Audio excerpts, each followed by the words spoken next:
मुंबई की एक तंग बस्ती, टूटी हुई दीवारें, गंदी गलियां, निराश चेहरों वाले बच्चे, जहां हर सुबह उम्मीद से नहीं बल्कि संघर्ष से शुरू होती थी।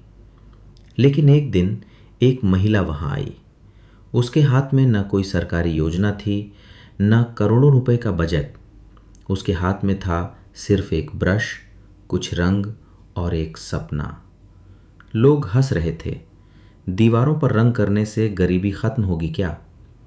लेकिन कुछ वर्षों बाद उसी बस्ती को देखने दुनिया भर से लोग आने लगे, और यह चमत्कार करने वाली महिला थीं रूबल नागी। आज की कहानी सिर्फ एक कलाकार की नहीं, बल्कि उस इंसान की है जिसने ये साबित कर दिया कि अगर इरादे सच्चे हों तो एक ब्रश भी हजारों जिंदगियां बदल सकता है। एक साधारण लड़की, लेकिन असाधारण सपना। हर महान कहानी की शुरुआत किसी महल से नहीं होती।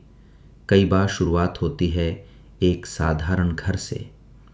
रूबल नागी भी किसी अमीर परिवार में पैदा नहीं हुई थीं। बचपन से ही उन्हें रंगों से बेहद प्यार था। जब दूसरे बच्चे खिलौनों से खेलते, वह कागज पर दुनिया बनाती थीं। उनके लिए रंग केवल चित्र नहीं थे, रंग उनके सपने थे। लेकिन समाज हमेशा कलाकारों को गंभीरता से नहीं लेता। लोग कहते, पेंटिंग से क्या होगा, इससे घर कैसे चलेगा, कोई अच्छी नौकरी करो। लेकिन कुछ लोग ऐसे होते हैं जो दुनिया की नहीं, अपने दिल की सुनते हैं। रूबल भी उन्हीं लोगों में थी। उन्होंने तय कर लिया, अगर जिंदगी जीनी है तो अपने सपनों के साथ। संघर्ष का सफर हर सपना परीक्षा लेता है। कई बार आर्थिक परेशानियां, कई बार लोगों की बातें, कई बार असफलताएं। लेकिन जिसने हार मान ली, वह इतिहास नहीं बनाता। रूबल ने अपनी कला को और बेहतर बनाना शुरू किया। दिन रात मेहनत, नई तकनीक सीखना, हर चित्र में अपनी आत्मा डाल देना। धीरे धीरे लोग उनकी कला को पहचानने लगे। प्रदर्शनियां लगने लगीं, नाम बनने लगा। लेकिन यहीं अधिकांश लोग रुक जाते हैं, क्योंकि सफलता मिलते ही लोग केवल अपने लिए जीने लगते हैं। लेकिन रूबल का सपना सिर्फ प्रसिद्ध कलाकार बनना नहीं था। उनका दिल कुछ और चाहता था। एक घटना जिसने सब बदल दिया। एक दिन वह शहर की एक झुग्गी बस्ती से गुजर रही थीं। उन्होंने देखा, दीवारें टूटी हुई थीं। बच्चे बिना किसी उम्मीद के खेल रहे थे। महिलाएं संघर्ष कर रही थीं। हर तरफ निराशा थी।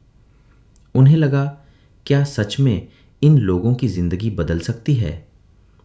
फिर उनके मन में एक सवाल आया, अगर मैं कलाकार हूं तो मेरी कला सिर्फ गैलरी तक ही क्यों सीमित रहे? उसी पल एक नया सपना जन्म ले चुका था, जब ब्रश बना बदलाव का हथियार। अगले ही दिन रूबल कुछ रंग लेकर वापस पहुंची। लोग हैरान थे। मैडम, आप यहां क्या कर रही हैं? उन्होंने मुस्कुराकर कहा, हम आपकी बस्ती को सुंदर बनाएंगे। कुछ लोग हंसे।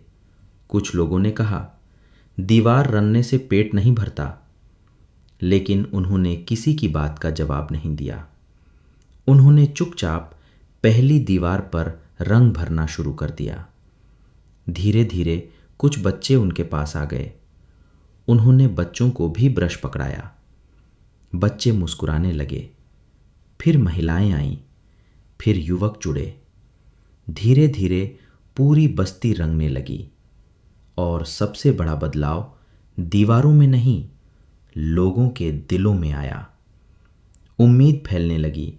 जिस बस्ती में पहले लोग एक दूसरे से बात भी नहीं करते थे, अब सब मिलकर काम कर रहे थे। बच्चे सुबह जल्दी उठने लगे। महिलाएं अपने घरों के सामने सफाई करने लगीं। युवाओं ने नशा छोड़कर पेंटिंग शुरू कर दी। लोगों ने महसूस किया, जब हमारा घर सुंदर दिखता है तो हमारा मन भी सुंदर हो जाता है। यहीं से शुरू हुई एक ऐसी यात्रा जो आने वाले वर्षों में हजारों लोगों की जिंदगी बदलने वाली थी। लेकिन अभी असली चुनौती बाकी थी, क्योंकि रंग खरीदने के लिए पैसे कम पड़ने लगे और समाज सेवा केवल जुनून से नहीं, सनस्ट्राइड्सों से भी चलती है। क्या रूबल अपना सपना पूरा कर पाएंगी? क्या लोग उनका साथ देंगे, या यह सपना भी अधूरा रह जाएगा? जानने के लिए देखिए कहानी का अगला भाग। कभी कभी दुनिया बदलने के लिए करोड़ों रुपए की ज़रूरत नहीं होती, ज़रूरत होती है एक अच्छे विचार की, पहला कदम उठाने की, और इस विश्वास की कि छोटे छोटे रंग मिलकर भी पूरी दुनिया को खूबसूरत बना सकते हैं।